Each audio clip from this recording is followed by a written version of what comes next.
నిండు నూరేళ్ల సావాసం స్వర్గమైంది వనవాసం దండగుచ్చాను నా ప్రాణం వెండి వెన్నెల్లు కళ్యాణం బ్రహ్మే ఓహో అనే ముహూర్తం కనుల ముందుందిలే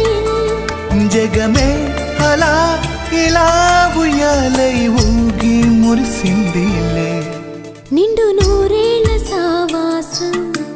స్వర్గమైంది వనవాసం దండగుచ్చాను నా ప్రాణం వెండి వెన్నెల్లు కళ్యాణం